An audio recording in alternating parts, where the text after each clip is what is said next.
Hello everyone, have a nice day. Today we'll follow Jack and Tutien as a busy bakery afternoon suddenly turns frightening. One small sign of blood on a napkin forces Jack to shut the shop, ignore the waiting customers, and rush Tutien to the hospital. From clinic rooms to tense hallways, they face fear, tests, and a truth Tutien has been trying to hide. If you find this story interesting, don't forget to subscribe to the channel so you don't miss the next videos. Jack didn't breathe when the doctor said it.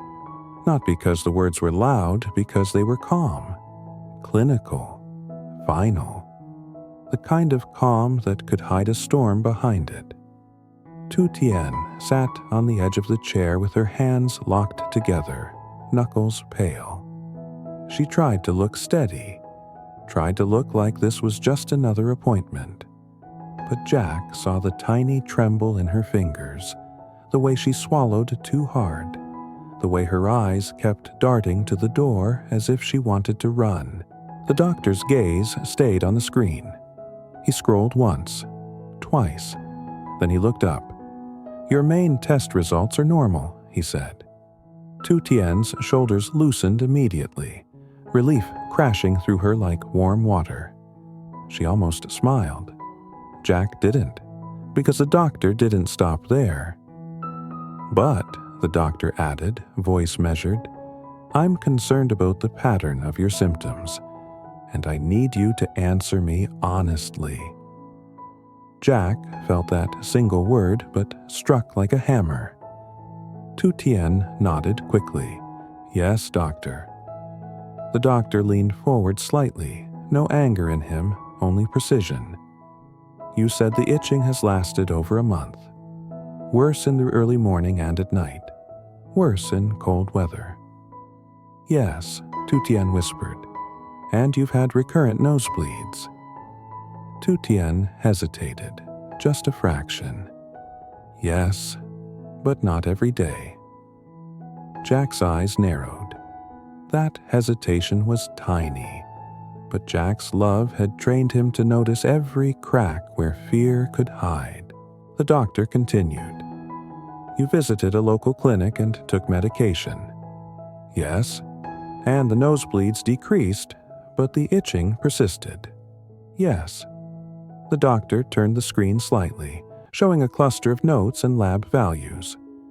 "Your blood count is within normal limits. No anemia. Your liver and kidney functions are normal. That is good news." Tutien exhaled softly, like her body had been holding its breath for weeks. Jack still didn't exhale, because Jack knew something the numbers didn't say. Tutien was the kind of person who smiled even when she was in pain. The kind of person who would call a wound nothing if she thought it would keep him calm. And Jack couldn't afford to be calm if it was built on lies. The doctor reached for a pen. "Now, listen carefully. My conclusion is not that you are in danger today. My conclusion is that your condition is likely chronic and prone to recurrence. You will need treatment, and you will need monitoring." Tutien's smile faltered. Jack's heart sank. Monitoring. It sounded like something that belonged to strangers and waiting rooms. It sounded like uncertainty.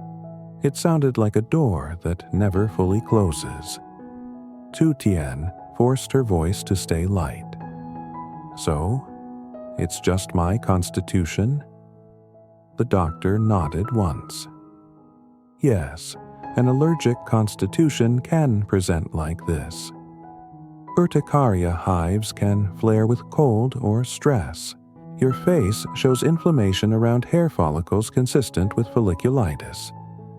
I also see seborrheic dermatitis signs of dryness and scaling." Jack's gaze flicked to Tutien's face. He remembered the nights she'd turned away from him, hiding the redness, pretending she was just tired. "And the nosebleeds?" Jack asked before Tutien could. the doctor didn't dismiss it. We should not assume. Nosebleeds can be dryness, irritation, allergy, or local inflammation. I'm referring you to ENT for evaluation. Jack nodded, but his stomach twisted. Tu Tien lowered her eyes. Doctor, I'm fine, right? Jack felt anger flicker not at Tu Tien, but at that word fine. He hated it. Fine was the word that people used when they were afraid to say the truth. The doctor looked at her steadily. You are stable. You are not in immediate danger. But you must follow the treatment plan exactly. And you must stop hiding symptoms.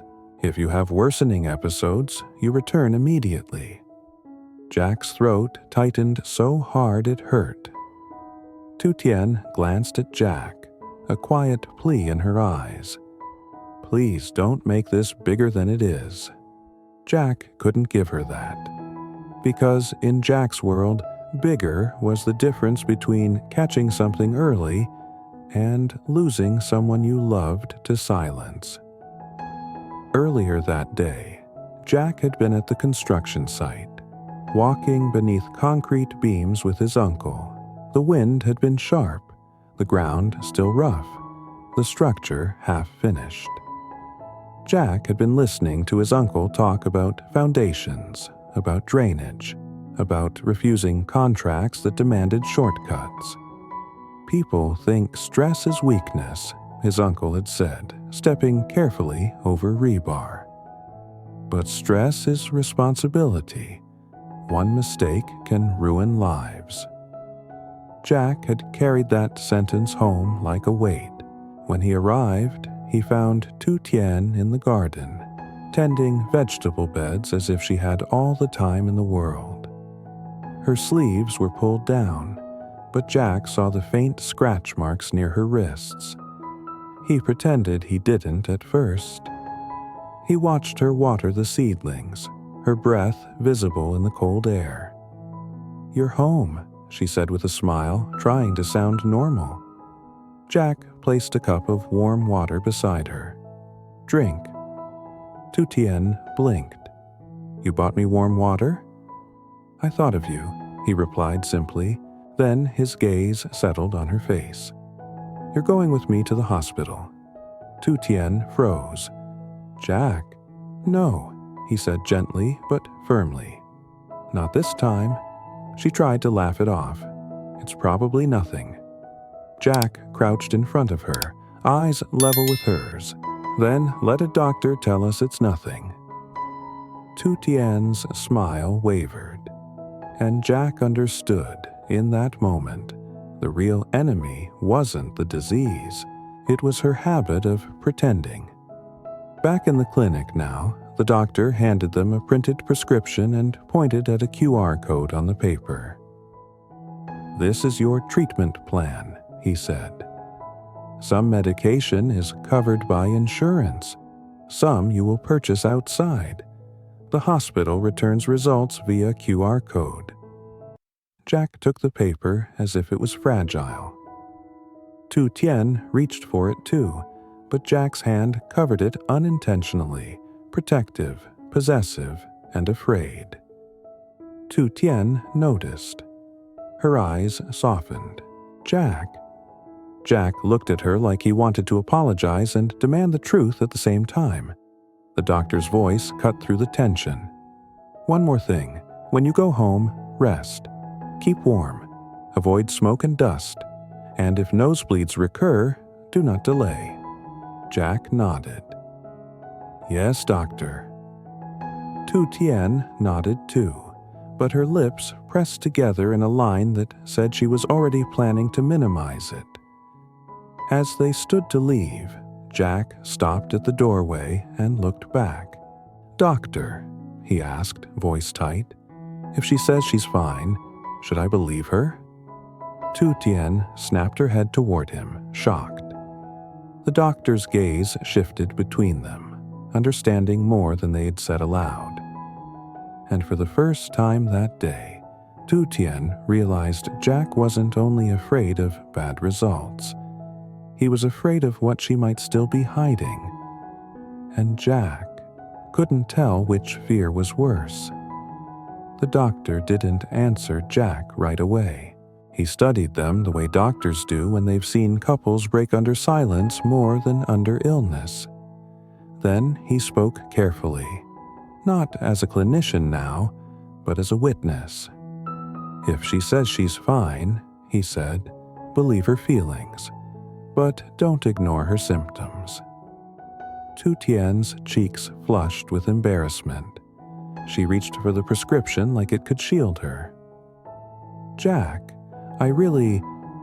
Jack cut in softly, not harsh but firm enough to stop her habit mid-sentence. You don't have to prove anything to me, he said. Just tell me the truth. The doctor pointed to the page again, bringing the moment back to something practical. This is the dosage schedule. Follow it. Don't skip, don't double. If itching worsens or nosebleeds repeat, come back immediately. ENT will rule out local causes.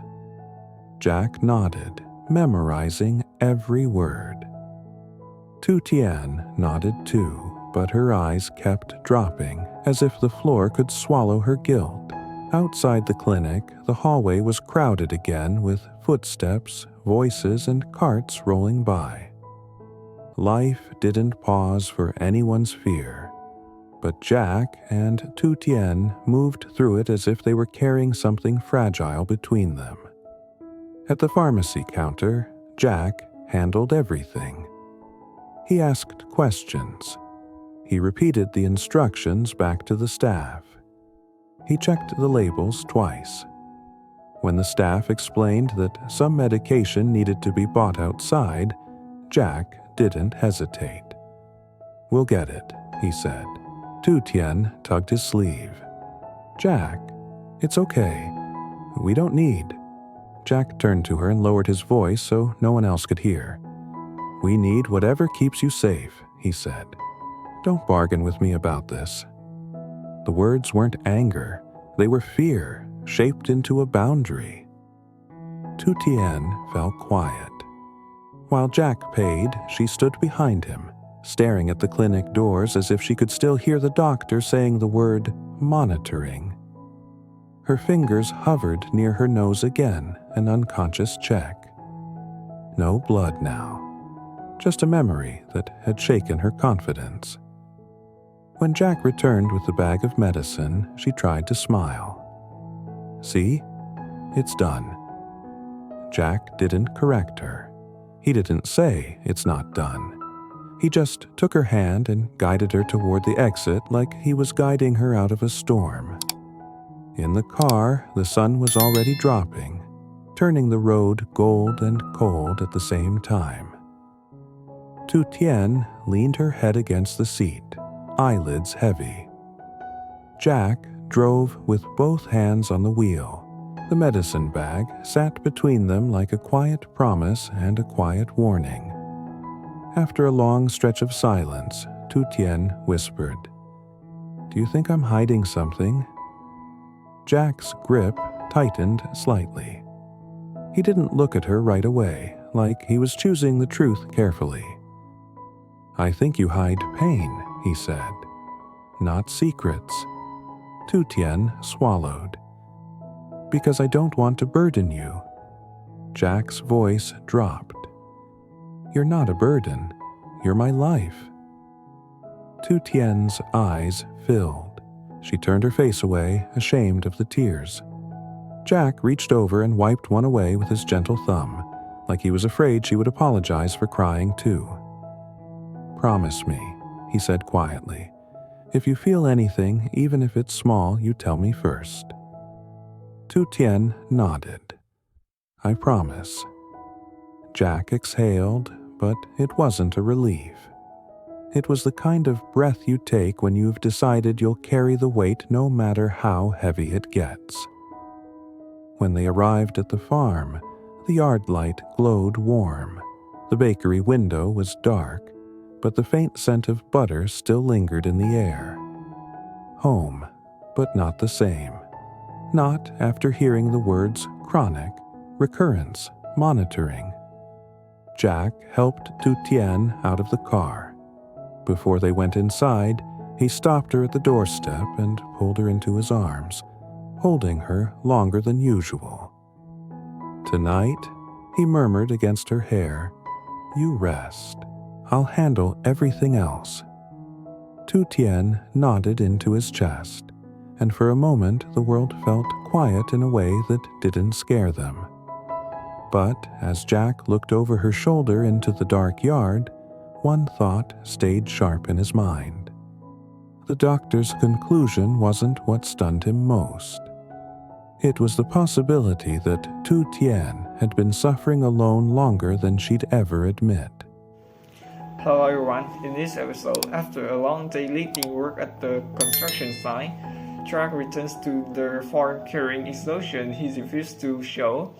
Tu Tien has spent the day caring for home hanging corn, feeding timid puppies, and still their shelter against the cold, quietly rebuilding safety through small acts.